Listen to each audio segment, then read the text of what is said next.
We started from a small sawmill. My idea was to find something to have a use for timber as a structural element in the building industry. The whole thing started with Professor Natter, and he brought the idea of these nailed elements from the United States. So together with the University of Graz, Proholz Styria, and myself, I was doing the samples for the testing.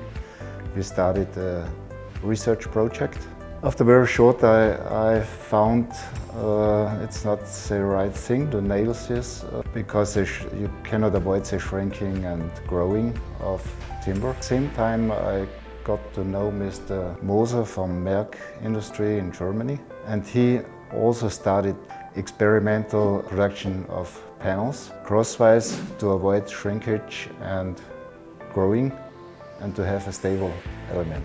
So in 1997 I invited two friends of mine. Why don't we make a company to force this idea and go on the market? And finally in 1999 we built the first production line. The start was really tough because we had an unknown product.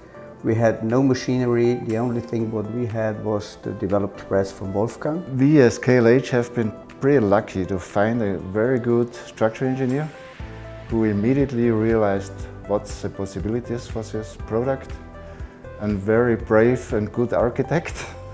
And he made the first projects, and we found a very good client in northern Italy. We went to the European market, we went to Italy, to France, Germany. That was the beginning of the growth, let's say worldwide. Then we were extending our production in 2005 again.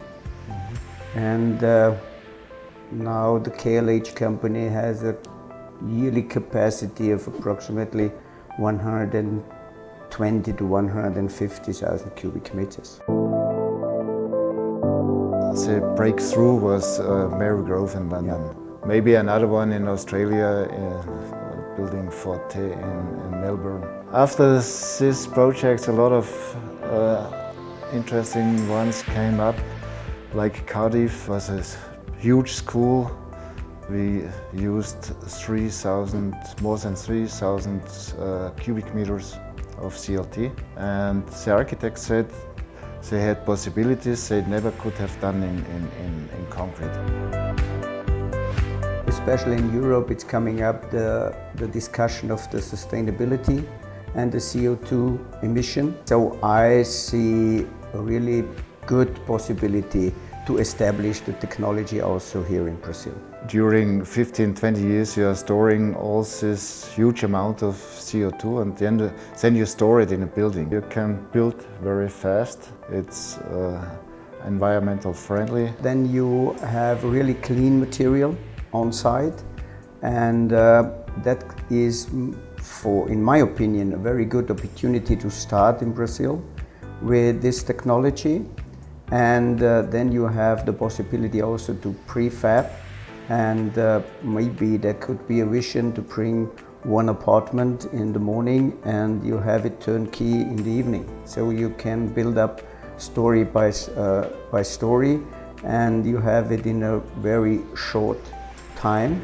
So the only really important process in the new technology is the planning and designing. You have to be very precise because you are always prefabricating in the production. Connections are very quick and fast done, and you have always dry elements and you always can continue your work.